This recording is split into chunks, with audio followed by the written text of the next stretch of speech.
aqimi kiyyaanis wanta hin danda'uun gadheerra jirta. Asumatti qabamti asuma keessummeessitu ta'a. Yesuus na fayyiseera fayyeera.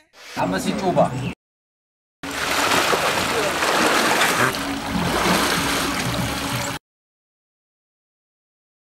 Lamsaayi Taaddisaan jedhama. Amantaan koo Ortodoksii irraa dhufe ji'a jaaf barannee guyyaa irraa cuuphamu kiyyaaf baay'een itti gammadee jira. Baay'ee bakka amma aqimi kootamman danda'e mana waaqa deddeebi'ee aqimi kiyyaanis wanta hin danda'uun gargaaruun barbaada. Kottu ishee maaksee faatti kaa'atte kumme. Doktari maal? Qorichuu sin barbaachisu birrii kee baasuuni. Maaliif hin barbaachisu? Riksii gadheerra jirta. Dhukkuba kee kana jechuu hin dandeenyuudhaan. Riskii gadheerra jirta hin duute jechuudha.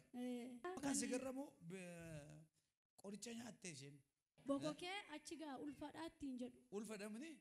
Namni isheen garuu ulfamti. Ortodoksii noo? Asuma jiraatti magaalaan? Asuma jiraatti. Asumatti qabamti asuma keessummeessitu taati kun fayyite. Ameen. Riskii gadheerra jirte dhimti doktariin. Yesuus immoo riskii koo keessa galte jedhe. Ameen. Riskii gadheerra kan turte garaacha ishee irratti marsee kan nyaachiftan sa'aatii kana jalqabii keessaa hoqisisi yaa'i maqaa gooftaa Yesuusiin. Yaa'i keessa.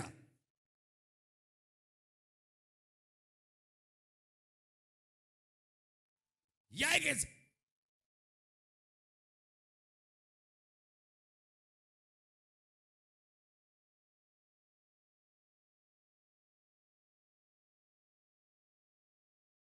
Afaan keessa gaa. Yesuus na fayyiseera. Yesuus na fayyiseera fayyeera. Inni doktariin jedhe sooba. Ana fayyeera. Asin hojjettu Waaqayyooti ani. Ana hojjettu Waaqayyooti. Dhugaa ba'u obboleettiin koo kan na biratti argamtu kun gooftaa hin qabdu dura amantii Ortodoksii hordofti turte. Mana yaalaa gaafa deemtu manni yaalaan onnee keedha onnee dhukkubsatta tubboon kee cufameera dhiiga raabsaan jiru.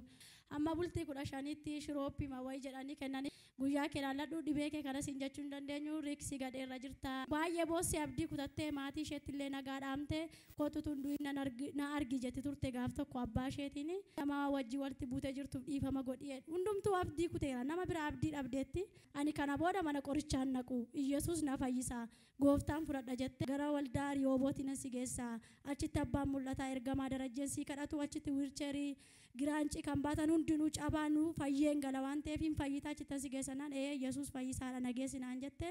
Ganama hanga galgalaa birrii 100 fi birrii 200 qofan hojjechaa oolee gaafa galgala sa'aatii 3 ta'ee ani birrii kana gadi fuudhee gadi baasee uffata koo irratti ilaalu birriin 200 fi birriin 100 kun birrii 50 harkaa jijjiirame. Hojii seexanaati malee namni tokko hojjetee dadhabee kan argachuu malu yeroo harkaa bahu kun hojii seexanaati. Eenyumtuuyyuu kara waaqa bichaatti boo'ee kana beekuu qabaan jedhani gama kootiin. Daa'ima 2 qaba daa'ima waggaa 7 fi waggaa 2 qaba.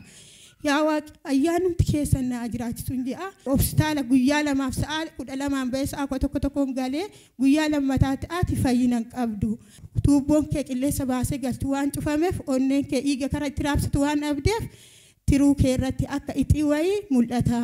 Guyyaa 7 marfee ganamaaf galgala 4 waraanna'ee torbee kaleessaa du'atti jira. Gamaa daraja namas nawaamani namni maaksii godhatte sun koo tasbayyaan as ba'ee fayyina kan qabu Waaqayyoo qofaa kara waaqatti bu'aa. Namni tasfaa nama kutachiisa Waaqayyoon tasfaa qaba tasfaa namaa kenna.